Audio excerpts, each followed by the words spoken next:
us for 5-Minute Church. We're going to continue looking at David and how he faced his giants. We hope that this series will help you face your giants in your everyday walk. We tend to spend a whole lot of our life worried about what other people think about us or trying to live up to man's expectations, hearing the voices around us who want to tell us where to go and how we should live our lives. And sometimes those voices drown out the very voice of God. That's one of the giants that David faced in his own life, the opinion of man. Many times he would yield to that, but more times than not, he was strong in this area of his life. He was able to overcome the temptation to follow the will of man and instead followed God's heart. Maybe for you, the opinion of man is a greater giant than a Goliath ever would be. It's something that we need to face. We need to consider in our own lives.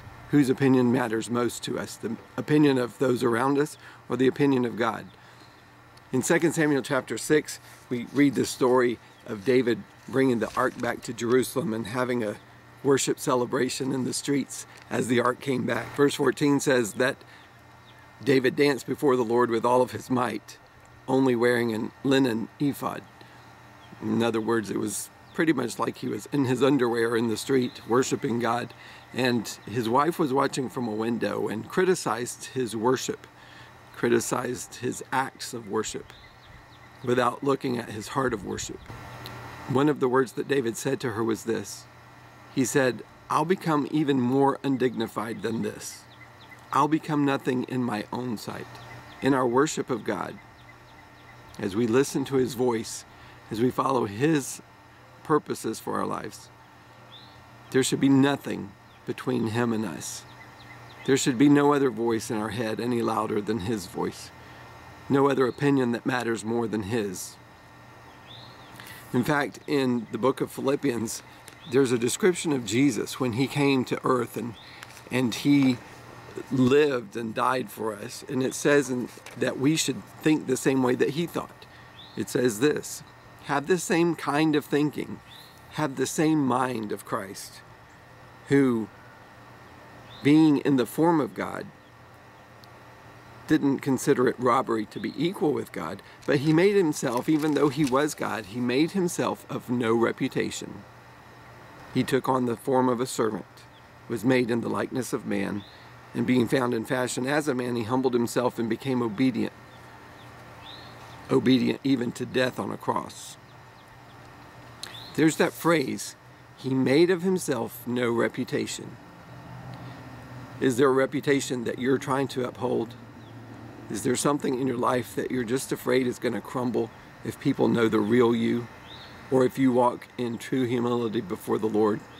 If you become transparent before him, hear his voice and follow his will instead of the will of man? Is there a voice that you're afraid of? The scripture is very clear to us. Think like Jesus thought.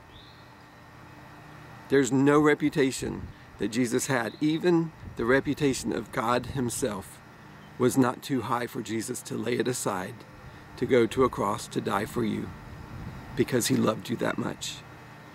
His plan for you was so great. He wanted you to have such an abundant life. He wanted you to live free from sin. He wanted you to live in eternal peace with God. And he made a way for that to happen.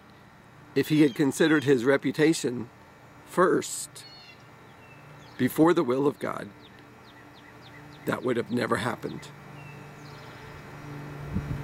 So I wonder whose life you could affect.